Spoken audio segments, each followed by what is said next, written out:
And where we are sitting behind us is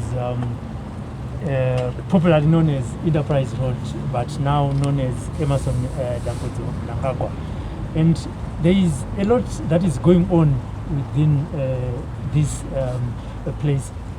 Curiosity, questions have been asked, motorists, passerbys, passengers, commuters. Everyone wants to know what is really happening, because in front of us is Harare Central Prison.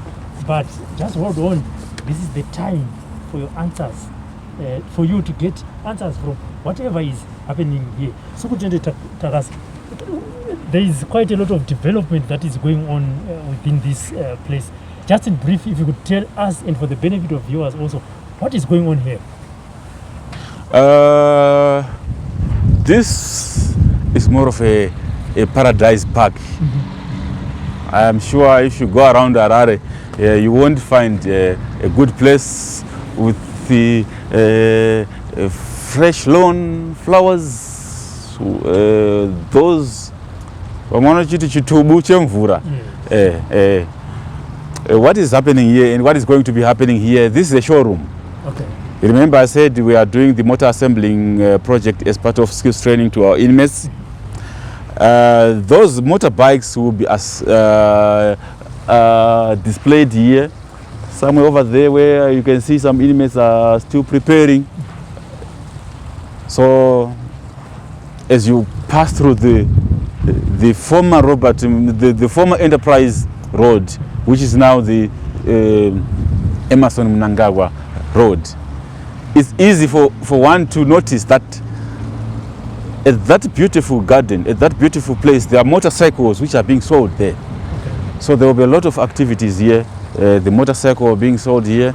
There are also plans that they will also, over there, they will prepare a traditional kitchen.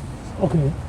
Traditional dishes will be served there. So it will be a one-stop shop. We will be sitting in the nice places, sitting places, enjoying your meal, buying your motorcycle. So at the end, as you said, who will be preparing the meals? Is it the inmates, or you are going to hire outside caterers? We are going to be preparing the inmates. It's part of rehabilitation. They will be acquiring those cooking skills, how to cook the traditional chicken, how to cook the road runner. Okay.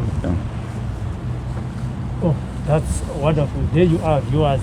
For you who have been curious about what is going on just behind Harare Central Prison, your answers are here.